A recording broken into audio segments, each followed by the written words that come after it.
Under the previous regulation, the total MFI indebtedness of a customer was regulatory restricted to a conservative cap of about 1.25 lakhs. This rule to restrict over-leveraging was changed to the 50% FOIR on household income rule. This was a perfectly reasonable adjustment as it was not practical to paint all MFI customers with the same brush, and both the industry and the customer had matured to move to the next phase of financial inclusion. The challenge, however, is conducting a reasonably accurate household income assessment is a work in progress for the industry, especially due to how MFI operations are structured with credit closely connected to operations. Remember, to maintain a repayment rate of 97% plus, we have to select our customers correctly 97% of the time. A slim margin of error indeed. To further add to that, the availability of non-MFI loans to rural customers has increased drastically, with many banks and other NBFCs tailoring their existing products to reach to the emerging rural pockets. This includes loans like fintechs, MSME, LAP, personal, gold, vehicle loans, amongst many others. With easy access to credit and the culture of customer changing, we are suitably adapting to the changing scenario while simultaneously stopping the repayment culture from diluting. You may recall that the risk of over-leveraging is something that we have been aware and also discussed at length over the past several quarters. This, coupled with the disruptions due to elections, heat waves, and unusually high employee turnover, created a tipping point and leading to higher slippages this quarter. Both the industry and Arman are taking reasonable steps to try and mitigate these issues. Amidst the situation highlighted above, a silver lining is that the subsidiary Namra Finance recently received a credit upgrade improving from A- stable to A stable from Acuity. Arman standalone upgrade is expected to be released shortly as well.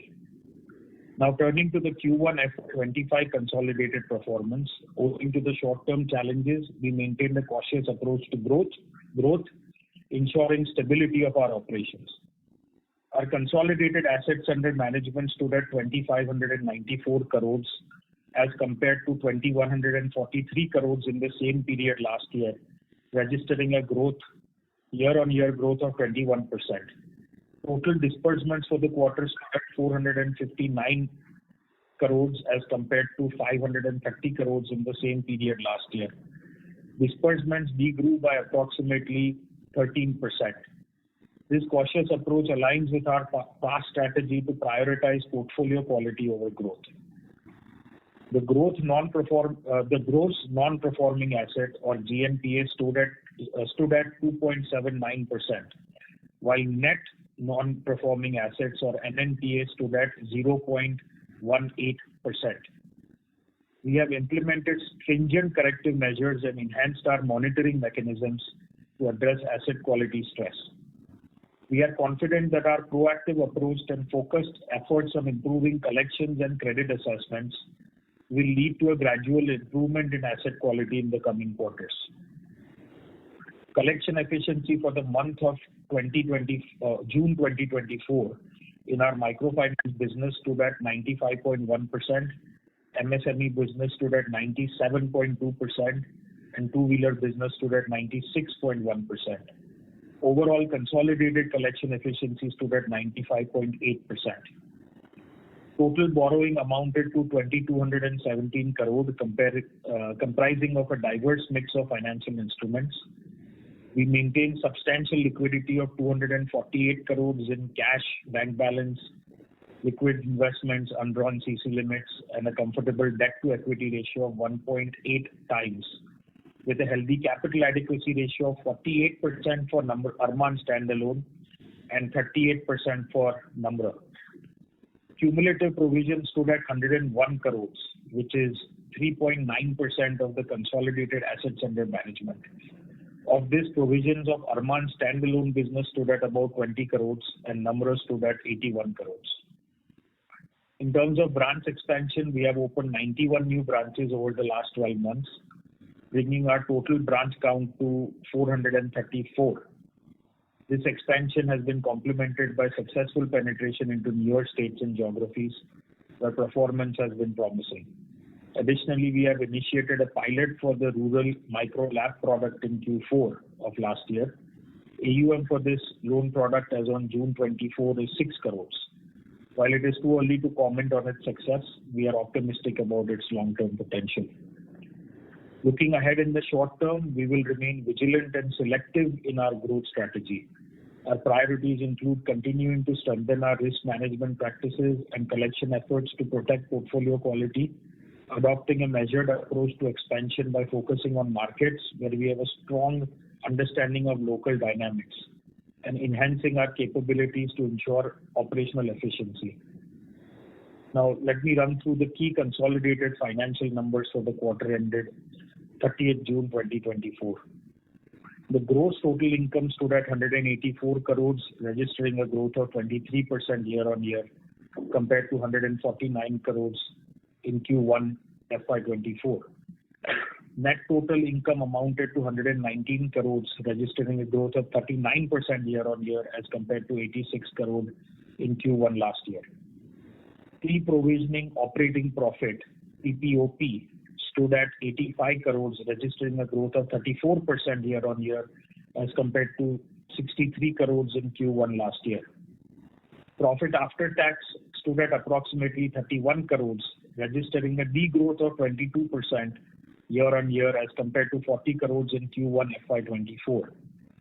Lower PAT was on account of higher impairment cost and slightly lower yield in the MFI book. Consolidated yield stood at 25.4%, net interest margin stood at 15.5%, and cost to income stood at 28.7%. To summarize, our industry has matured and has ebbs and flows like any other industry. However, we are confident that the company, our customers, and the industry are resilient. While the rural economic environment remains uncertain, we are well capitalized for future growth and are confident that our prudent approach will enable us to navigate any challenges effectively and yield better performance in the coming quarters. We are confident that many large and small initiatives we are taking will be adequate, and before long will be well on our way to continue our growth story.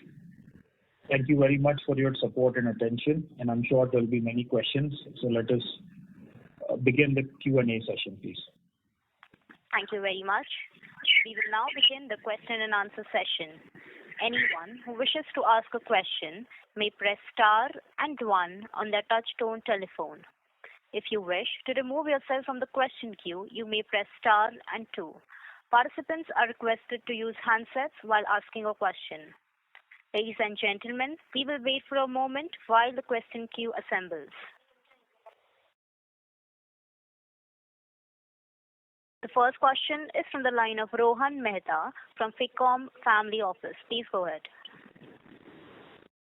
Hi, sir. Thank you so much for taking my question. Am I audible? Yes, but it's a little hazy, so maybe if you can get closer to the speaker, perhaps. Is it better, sir? Yeah. Yeah. Thank you for taking my question. So, sir, with the SROs mandating up to 150 basis points of interest rate cuts and a stricter underwriting standard, how do you plan to adapt the microfinance operations? And just while we're on that point, what impact do you expect to have that on yields and your cost to income? So as far as the SROs mandating certain self-imposed regulations, those are largely related to underwriting norms, such as no more than 4 institutions lending to a particular borrower and no more than 2 lakh of outstanding. So this is something that we have been following for a while. In fact, ours is a little slightly more stringent than that also, because we look at it on a household level and not on a customer level as well. As far as the interest rates are concerned, there have been no particular orders that have been shared reduced. However, as you are aware, there has been regulatory pushback on reducing rates, and Namra also has reduced rates slightly, and therefore the yields have declined to a certain extent. But those were marginal decreases, so we don't expect yields to decline too much further, maybe by another 25, 30 bits in the coming quarters, but nothing larger than that. Got it, sir. And could you also elaborate on the specific factors that led to the 31 CR write-off for this quarter? So were there any particular regions or borrower profiles that contributed most to this?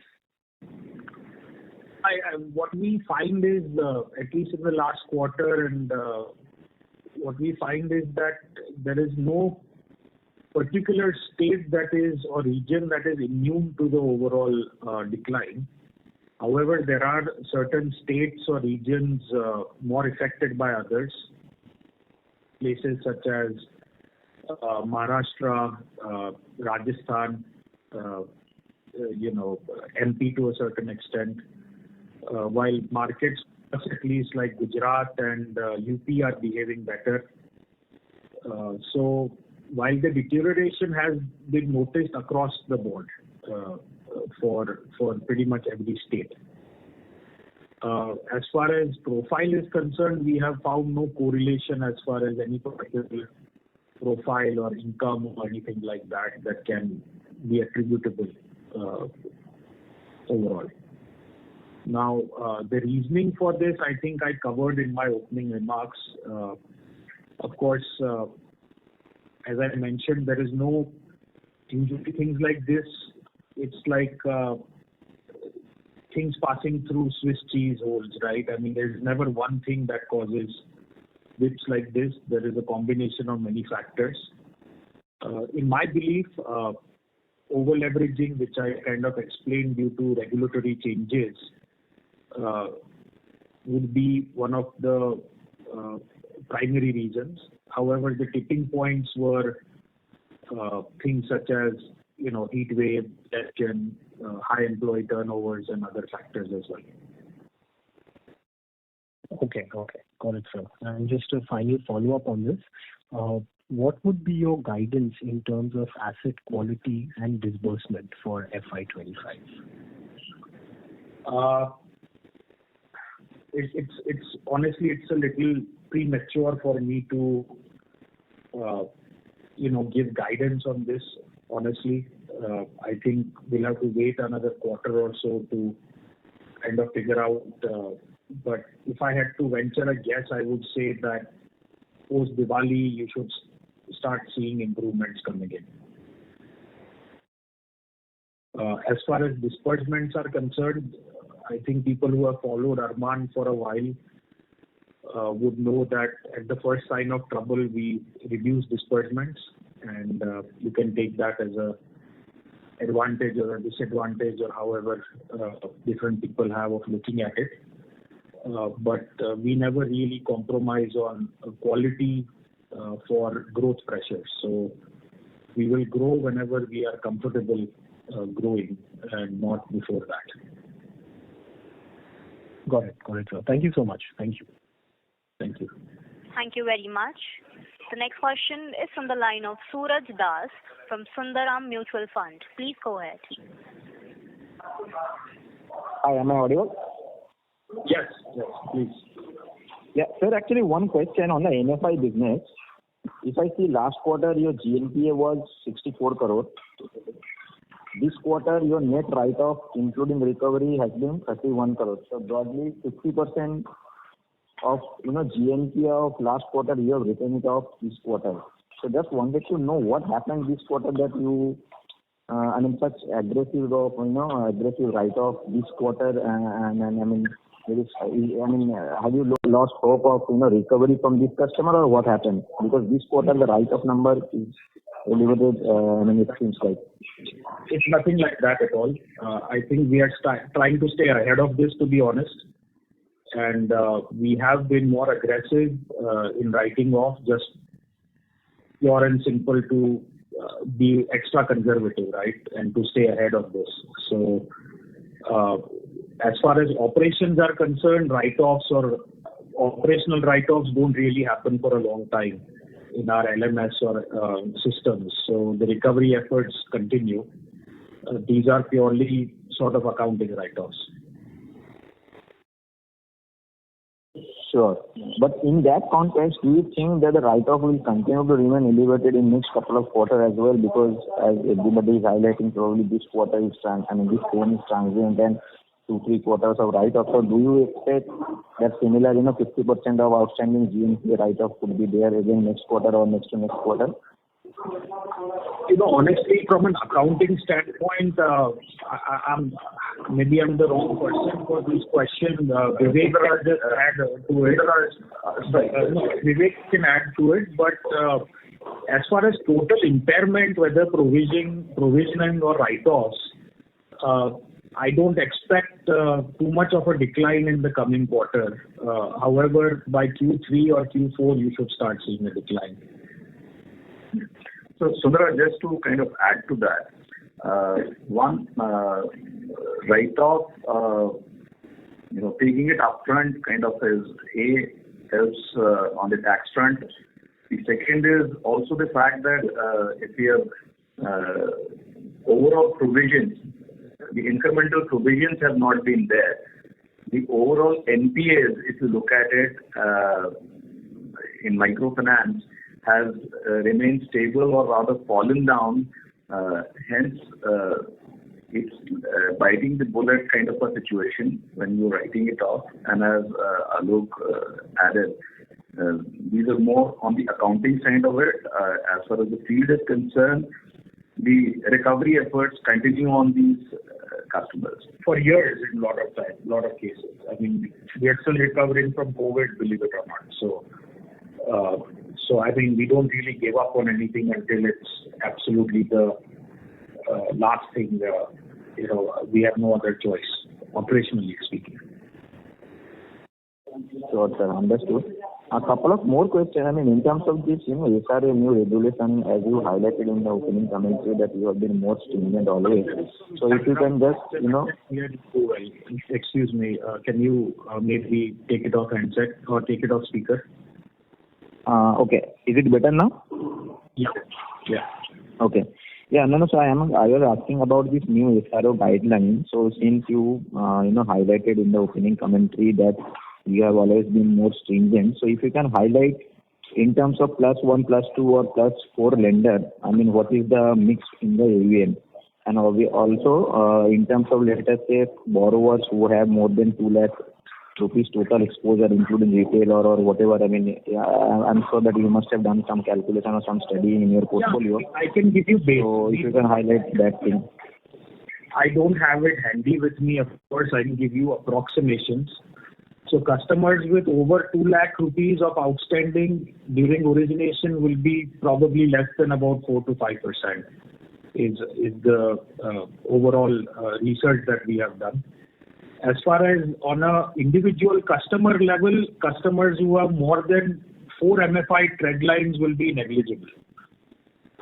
From a household level, customers who have more than 4 retail and MFI trend lines will be approximately 15% odd.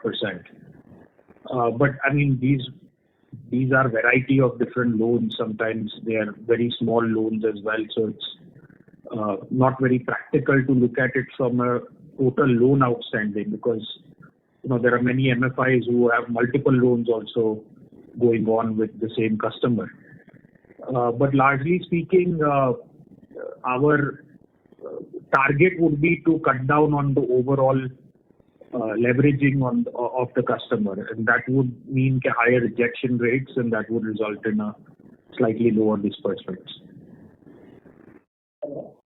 Sure, understood. And one last question in terms of credit cost guidance. I think last quarter you guided for something like 2.5 to 3%. So does that still hold, or you want to revise it upwards, or whatever? Maybe by 50 bits at this point, but nothing too crazy. Sure, understood. Thanks. Thank you very much. The next question is from the line of Yash from Stallion Cap Asset. Please go ahead.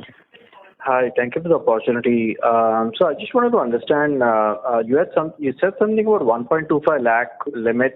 I wasn't clear in your initial commentary. Could you elaborate on that? So basically what I was trying to say is that pre-deregulations in April 1st, 2022, basically the rules that governed over-leveraging in MFI was an overall outstanding cap of 1.25 lakhs, if I recall correctly.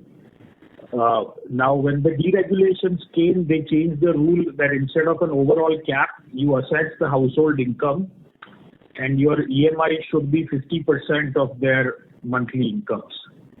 And so what I was trying to draw out is that once that rule changed, and earlier on it was super conservative, basically the onus came on the MFIs to evaluate incomes properly and make sure that the product is tailored to what they can afford. The EMIs are tailored to what they can largely afford. Now what I'm saying is that while it was a very practical thing to do, and there is absolutely zero criticism from my side of that rule change, what I was trying to say is that it's difficult to assess income. And the way the MFI operations are structured is that at field level there could be a tendency to also overestimate a person's income, or given the fact that these are rural customers, income could vary year on year significantly based on agricultural output and other factors, right? And so what I was saying is that we need to do a better job of assessing the incomes and assessing and underwriting the customer. And that goes from an industry level rather than an Arman level as well. Of course, we also need to improve. So let me just start by saying, let me add by saying that we have began to separate credit from sales. So historically, microfinance has kept credit assessment in the hands of the branch managers. Now, Arman also had centralized credit teams to provide secondary checks. But the benefit that provided to ensure that the customers were not over-leveraged is ambiguous. So at the branch level, many employees and customers knowingly or subconsciously would have a tendency to over-report the household income to ensure the loan sanctions. And so now we have started a pilot with all the new branches basically. And by the end of, beginning of early next quarter, we hope that at least 100 of the branches would have separate credit managers that will be responsible for sanctioning, and also we have also hired a head of credit to oversee this new department.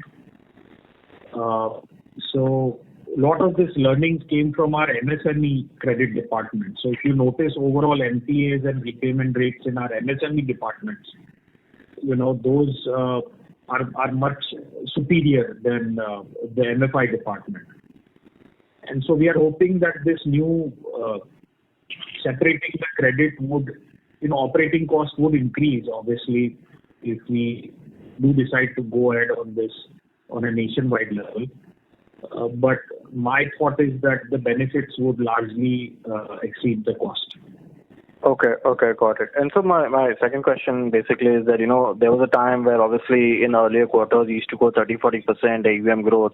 And now I understand that you wanted to slow down because you're seeing, some sort of over-leveraging in the industry. And of course, there's new competition as well. But in your assessment, how long would this cycle sort of last? You think this will sort of sort out itself in like a couple of years from now? Or are you seeing any sort of grounds of improving, from year on, where there is some sense from the new fintech players to sort of slow down, or any regulatory pressure to, once everything is in control, then you can sort of start growing at that sort of AUM level, 30-40% beyond? So couple of things. You said couple of years. I mean, that is way longer than I hope it will last, to be honest. I'm not expecting to last couple of years.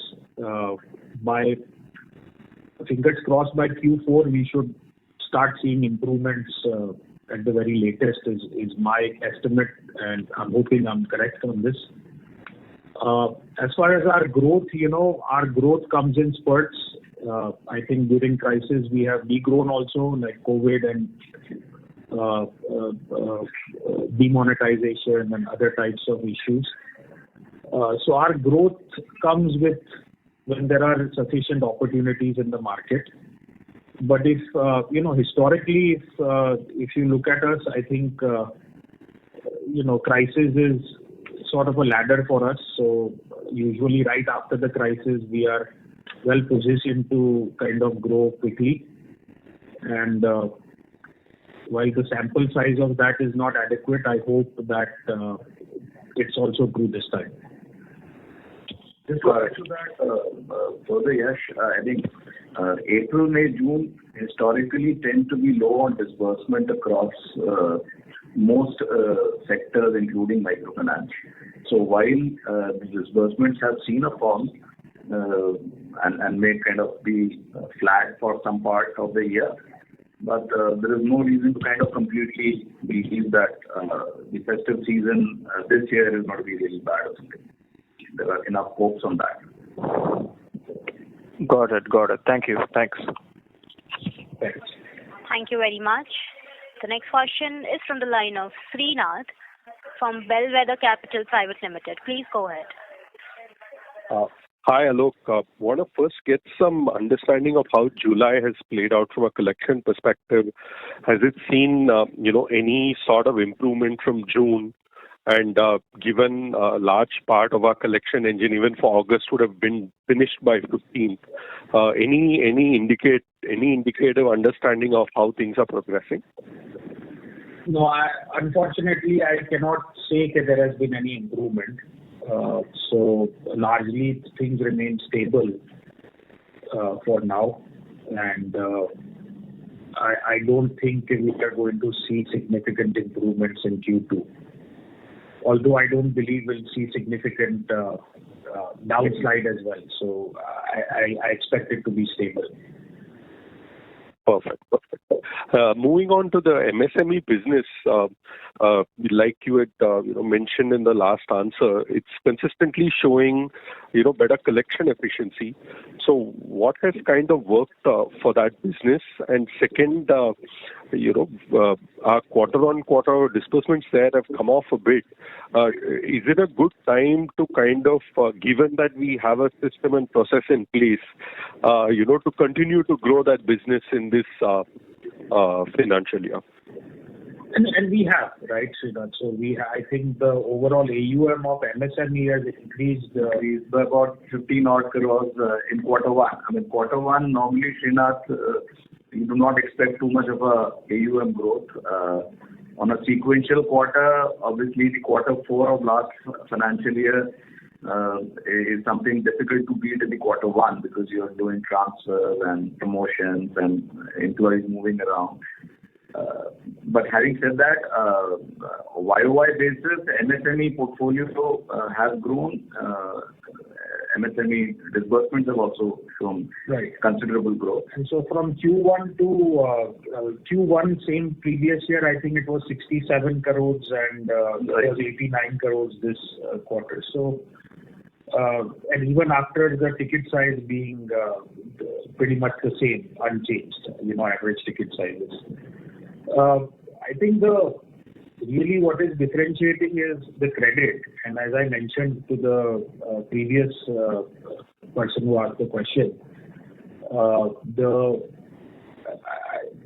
we are trying to kind of replicate that for microfinance as well. I think the industry has evolved to a point where you definitely need to do a better credit assessment rather than relying on the JLG culture. So, but yeah, we'll continue to concentrate on MSME. Got it. So that is a business line that is, likely to scale this particular financial year. Perfect. Yes. And on loan against property, wanted to understand how that product line is progressing. How comfortable are you in the kind of loans you've done in the last 6 months? Yeah, it's not a seasoned portfolio, but in this heat wave and so on and so forth, elections, did that portfolio hold up well? And the last question is there an overlap between this and the MFI business, where MFI customers who have finished like 4-5 circles, rounds of dealing with us, are they the upper funnel for this particular business? If you could spend some time on this, that'd be great. It's funny. So as far as micro LAP is concerned, the volumes have not been as high as expected, probably because of the region that we are in right now in the pilot, which is Gujarat. So I think I have received a lot of market information. This is a product that might be more suited in the southern markets. So we might be launching that in our Telangana branches pretty soon, maybe as early as this quarter. As far as the portfolio is concerned, I think it's about at 6-7 crores right now. 6 crores. We have reached a run rate of almost about 1.8 crores a month of disbursements, and that is increasing on a month-to-month basis. Rejection rates are high.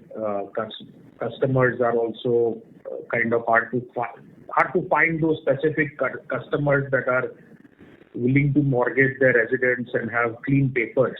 So that has been the challenge.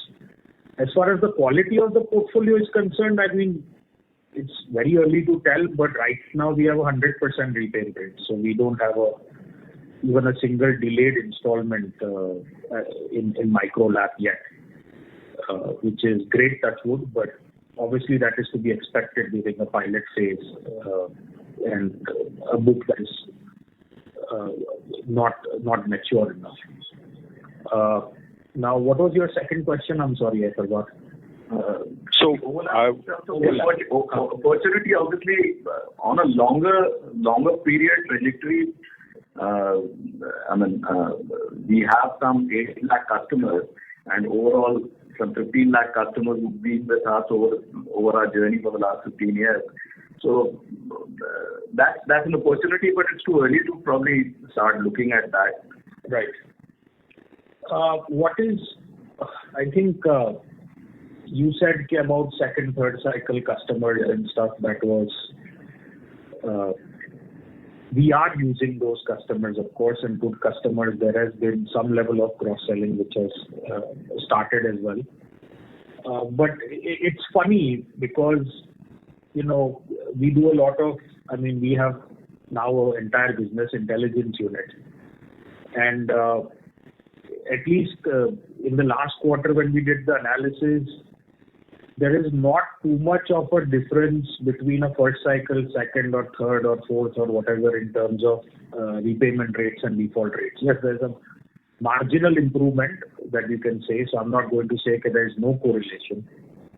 But it's kind of funny that there is not too much of an advantage this time between first, second, third cycle and so on and so forth. Yeah, I think this has been a feedback across the banking industry also that, across different cohorts there's been, delinquencies worsening. So, I think that's the same kind of playing out in MFI too. Fair enough. To a certain extent, this was expected, and I think over these calls and other meetings and, we have been talking about over-leveraging, I think, since the last 4 quarters or so. But what has been surprising is the speed of which it kind of came in. And I think that probably has to do, as I said, with the tipping point of election and heat wave and other factors. Got it. And this micro LAP business, would we be able to scale it up to kind of over 10 plus crore disbursement quarterly? Do we have that kind of machinery in place, processes in place? So how do you kind of see the scale up in disbursements there? The mission is definitely there, and as I told you earlier, I'm very bullish on this product. But I think I need to do a little bit more work on the geographical aspects of this product. So definitely, if I can get it to 10 crores, 15 crores, 20 crores, or even higher than that by next year, that would be fantastic. But it's a little early, honestly, to give any specific comments on it. Perfect. Thanks a lot, Alok. I'll get back to the question. Thanks. Thank you very much. The next question is from the line of Ashlesh Sonje from Kotak Securities. Please go ahead.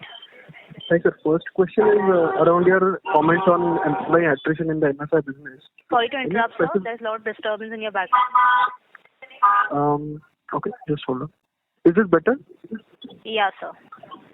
Sir, first question is around your comment on employee attrition. Is there any specific reason why attrition is unusually high recently?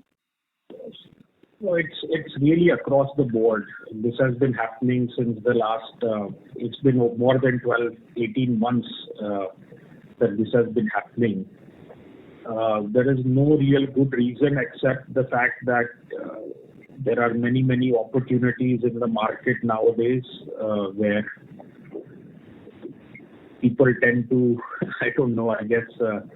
find easier jobs or jobs which are closer to their residences, or a lot of other opportunities which are available. So it's kind of funny. I think Jayadevbhai always says it's a function of the growth of the country, that there are just a lot of opportunities available.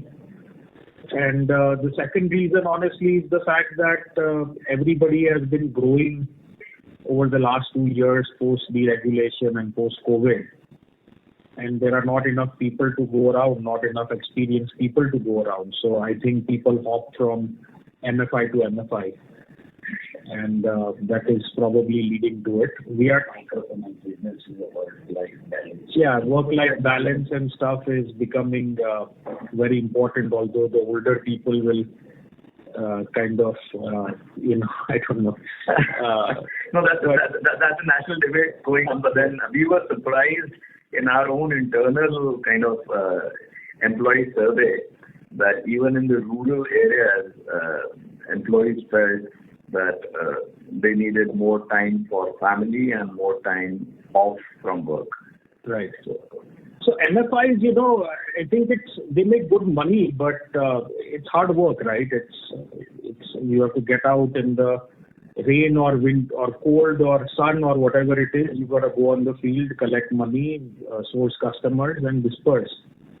And so the survey that Vivek was mentioning was a survey that we did to the employees. We asked them to rank 1 to 10 of what would convince them to kind of stay, right, and continue to work here. And so we have done surveys like that in the past, and at the field officer ground level, usually the first thing is more money, right? So that is a given. It's the second, third, and fourth thing that we try to look at. This time, surprisingly, work-life balance issues were number one. Of course, salary was a close second, but it's just a changing scenario in the overall country, I guess. But would you say that the proportion of your employees moving peer? You're not audible there. You're not audible, I'm sorry. Okay, sir, I'll come back in the queue. Sorry. Thank you very much. The next question is from the line of Bhuman Shah from Samiksha Capital. Please go ahead. Hi, Alok. In your opening remark, you said that Namra's rating got upgraded and you are expecting that Arman's rating will also get revised. So are we expecting cost of funds to go down, and are we able to maintain the NIM at this range, or will it go down because there is a pressure of reducing the rates on MFI sometimes? I think Vivek, what is in terms of the rating upgrade, obviously Namra has happened and Arman is still waiting. So that's one part of it. In terms of the cost of funds, surely the rating upgrades will definitely help the company bring down the overall cost of funds. In the last 6 months, I think, post the QIP, as the debt equity itself has come down, our incremental borrowings, we've seen the rates come down, despite the fact that the MCLRs have moved up. So we definitely expect to have a better or lower cost of funds going forward on the incremental borrowings. And yes, there is also on the other side the pressure on the yield because of the regulatory reasons that Alok spoke about. So I think at somewhere we will be able to hold our ground in terms of both the NIM and the trade-off between the yield and the cost of funds. Okay. Thank you. Thank you, Mr. Shah. The next question is from the line of Anil Tulsiram from Contrarian Value Edge. Please go ahead. Yeah, thanks a lot for the opportunity. Am I audible? Yes, you're audible. Yeah. Sir, first question is, do we have any plans to take CGFMU credit insurance for our MFI and MSME loans? And if not, can you elaborate your reasons for the same? So that is an excellent question, and we have evaluated it and we are considering it. I'm probably at 50-50. I think the internal calculations we have done is it makes sense if you expect credit cost to go over, what was it with it? Over 3.5%. So we are right in that fine edge right now where it makes sense to do it from a cost perspective. But yes, on the other hand, if you want to sleep better at night, it is nice to have. So it's probably not going to have. I mean, it's a tremendous expense, to do it. Let me be very honest with you. Just reading the document, it sounds like it's not very expensive, but you have to pay the premium on the disbursement and you have to pay it every year. So if it's a 2-year loan, and remember, if the default occurs, the payout does not occur on the disbursement amount. It occurs on the outstanding amount, and that too, it is 75% of it. There's obviously the worry is also there that how quick the claims will come in, and also what will be the overall claim ratios. So I don't know. There have been few MFI players that have started doing it, and we'll take feedback from them as well on their experience, and we'll decide. Got it. Sir, and in the past, whenever any industry-wide issues has happened, generally it has resulted in the credit cost of 8 to 10%. So what gives you confidence that this time this issue is different and industry-wide, and at the company level we won't incur huge credit costs? Like you mentioned, max 3%, so it won't be like 4, 5, 6% touch wood. But what gives us confidence that this time the crisis is not as big as the last crisis, whatever it has happened in the past? No, I mean, frankly speaking, even during demonetization, I think the overall credit cost was about 5-6%.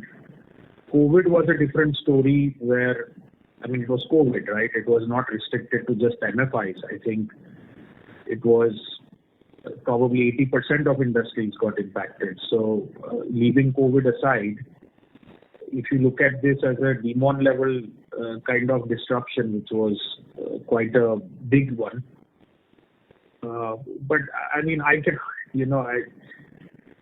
if you are putting me on the spot and asking me, is it going to be restricted to 3.5%? Obviously, I cannot say definitively that it would be.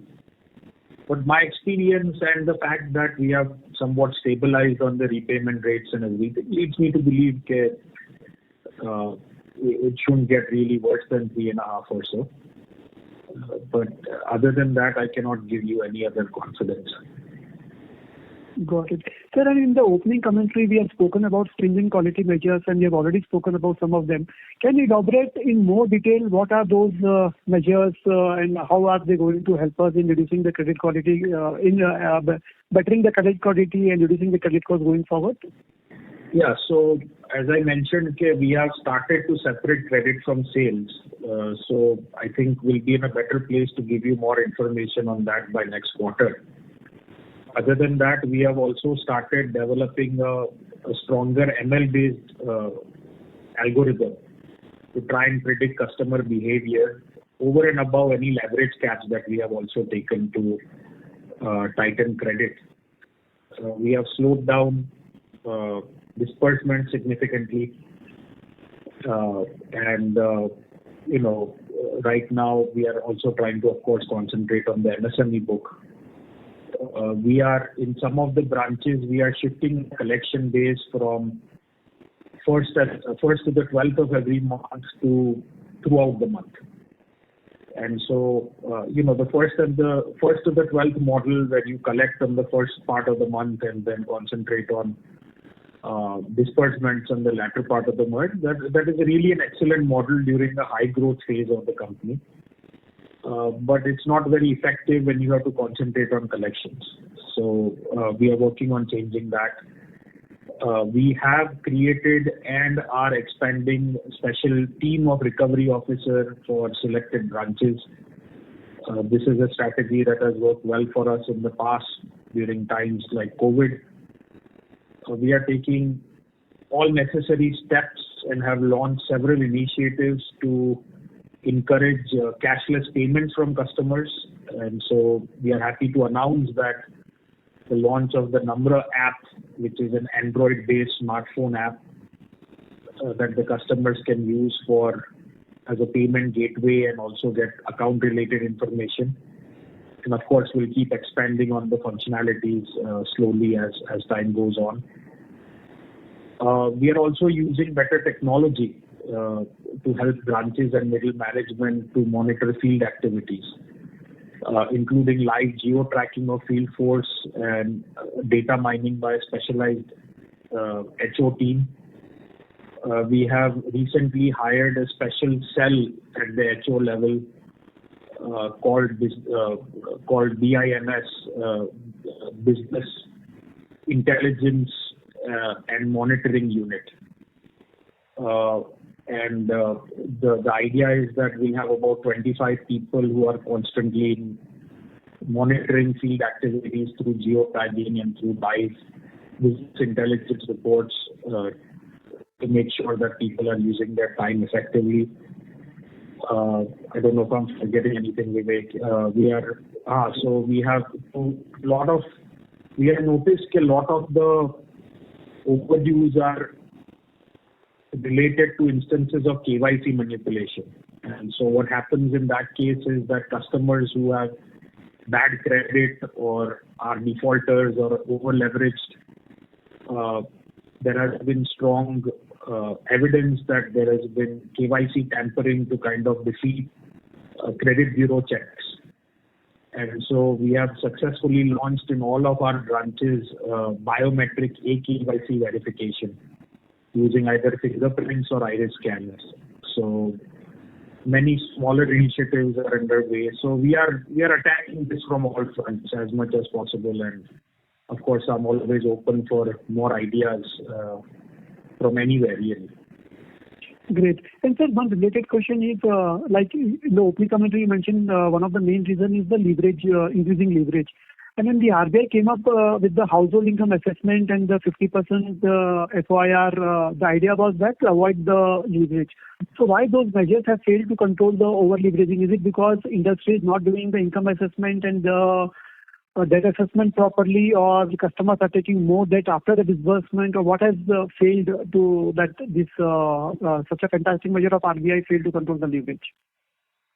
See, when you talk about, forget about rural customers for a second. If you are talking about assessing income of people who don't file tax returns or don't keep accounting books, for that matter, do not have very qualified bank statements or qualified bank statements for even urban players, even in our two-wheeler. Income assessment is no more than a guesstimate, So now, especially in the MFI space, that problem exacerbates, right? It's very difficult to assess income, and even if you can assess income, their income levels change drastically from quarter to quarter or month to month or year to year, depending on overall macroeconomic scenarios and numerous other factors. So what I was trying to say that this FYR rule was a great rule, but earlier on there was a very conservative hard limit that was put in place, which is about 1.25 lakh rupees or something close to that per customer. Now it has changed to 50% FYR. Now let's say I assess a customer at a 2 lakh income, right? And I lever him accordingly. What is stopping another MFI from coming in and assessing the same customer at 3 lakh income and giving him money, right? The second issue also is the fact that there are multiple institutions now that are targeting the same customers. So earlier on, rural customers were the domain of the MFIs, people like me, right? 80-90% of the loans going in were serviced by companies like mine or SFBs, or largely people focused on microfinance. Today's scenario is changing where there are many institutions who are targeting the same customers and not specifically in the MFI way, right? I mean, you have tractor loans, for example, you have LAP loans, you have gold loans, you have many other kind of consumer durable. The tier 4 cities now have lifestyle showrooms and white goods are being sold there as well to similar customers. Now those guys are not really restricted by any MFI FOIR guidelines, right? I mean, typically they have to make a decision on the spot, and usually that's done by a credit bureau check. And a lot of these customers will have very clean credit bureau, even though they might be over-levered. The problem will occur 6 months down the road when they reach a tipping point where they cannot afford it. So again, I don't want to paint a bad picture here. This is, 92-93% of my customers pay me on the dot, right? Whatever is coming to me. But my job is not to worry about the 90% or 92% that pay on time. It's to worry about the 8% that don't. So overall, whenever we make broad statements like this about over leverage, I'm not talking about 100%. I'm talking about 10%. And so that is what we need to solve. Then the last question is industry-wise. Another thing is geography-wise, the experience is different in the default. So are we planning to implement district-wise or state-wise different rate of interest for customers? No, that's a good question. We did consider it. Right now, we have not gone ahead with it, given the scrutiny about interest rates and other factors from regulatory side. But that obviously remains a trump card available to us in the future, that if the situation is to worsen, then at least some of the cost you could potentially pass on to the customers, although I would hate for it to come to that. Thanks a lot, sir. Thanks a lot for very detailed answers and all the best. Thank you. Thank you. Thank you very much. The next question is from the line of Pranav Gupta from IO News Alpha Investment Management. Please go ahead. Hello. Yeah, hi. Yeah, hi, and thanks for the opportunity. A lot of my questions have already been answered, but so just to get a sense on, you mentioned certain geographies that that are seeing higher stress than others.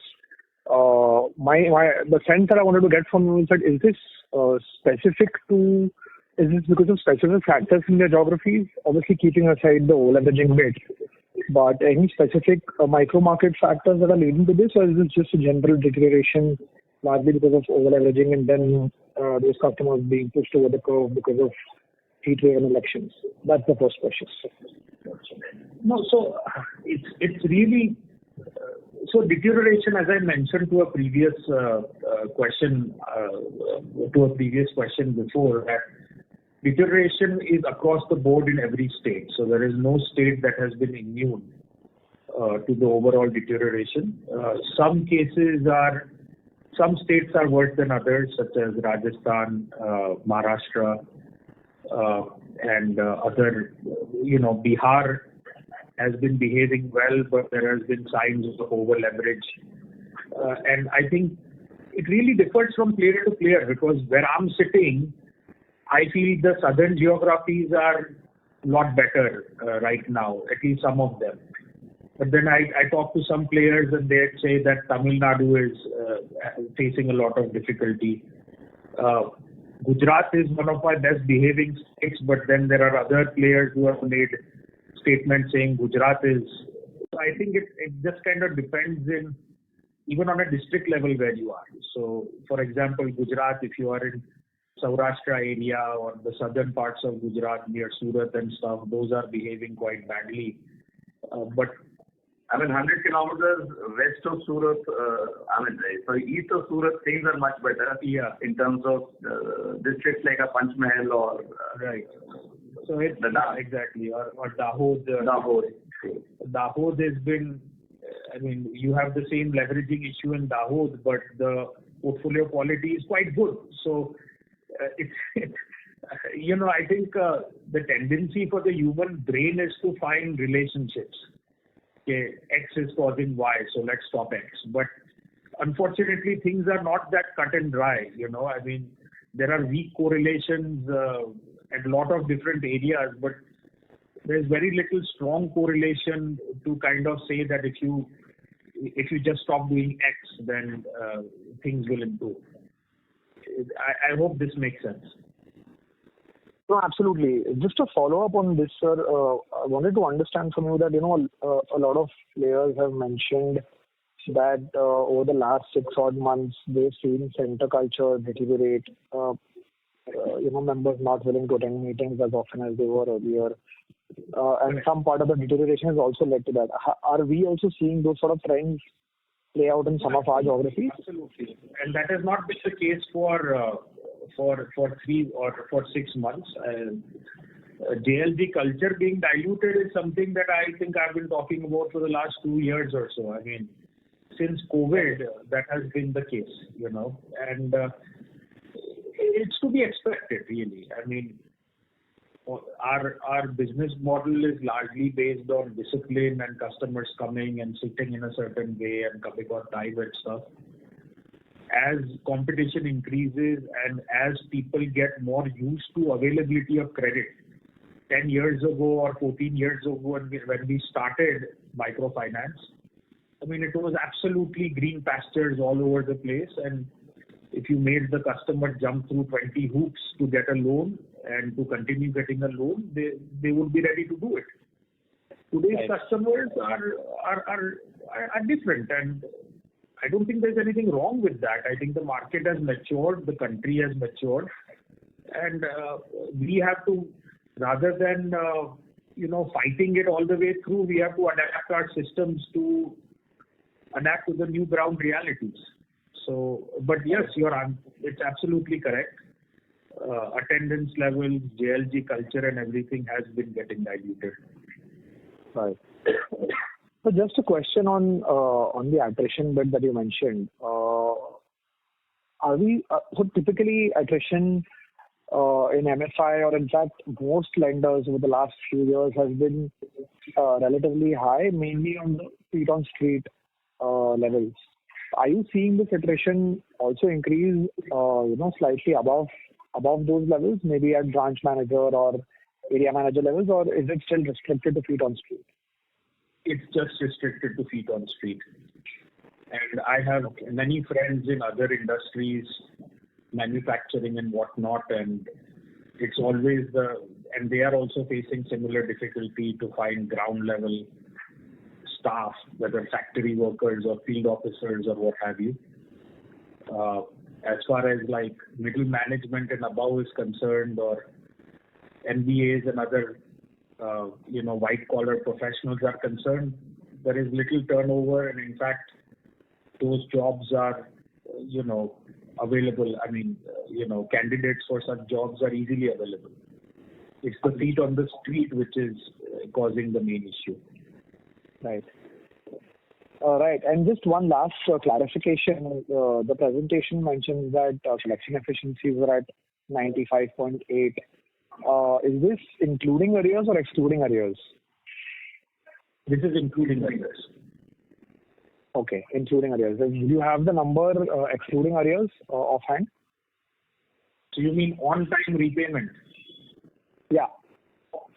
So on-time repayment in June would have been about 93.8, 93.6 or something like that. 93. Okay. And this wouldn't have significantly improved directionally in July or probably in the beginning of August?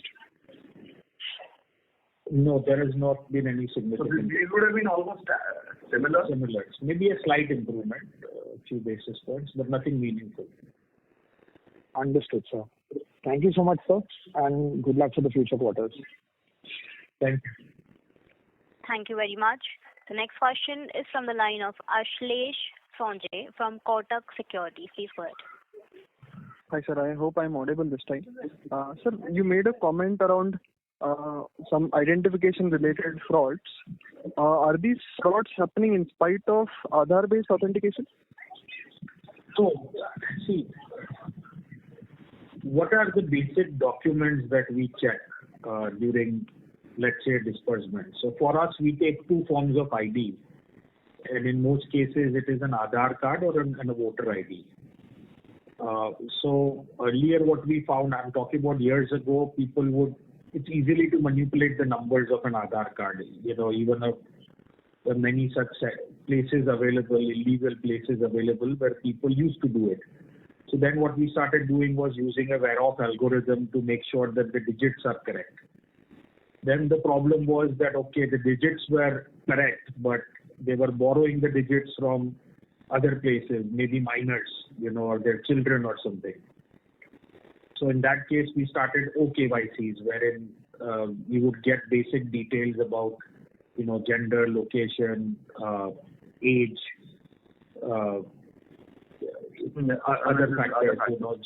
other factors which were available. Now we have finally bit the bullet and also gone to a level where they have to use an iris and or fingerprint scanner to get the loan. And so I think we started that about 6 months ago. So a lot of those kinds of at least Aadhaar-based manipulations have stopped. But there are still other documents which are susceptible, right? So like voter IDs. And in many cases, we find that these are not fake voter IDs, but there are multiple voter IDs available for the same customer. Let's say that we have a rule that we don't give to rented customers, right? Now, how do we check whether they are rented or not? And so there is a list of documents that we can take from them, such as electricity bill or other things. Now, those can be manipulated as well. Anybody with Photoshop can do it. And so more and more customers who want to kind of defeat your credit bureau checks or defeat your overall credit assessment, they would use such tactics. So, and really, this is not just for microfinance. This is for all lending businesses in general. So, this is not restricted to microfinance, and it's largely a cat and mouse thing, right? You come out with new systems to stop it, and somebody comes with something else to defeat it, and so on and so forth. Thank you, sir. Thank you for the elaborate answer. That's all from my side. Thank you very much. Ladies and gentlemen, due to time constraint, that was the last question for today's call. I now hand the conference over to Mayank Mistry for closing comments.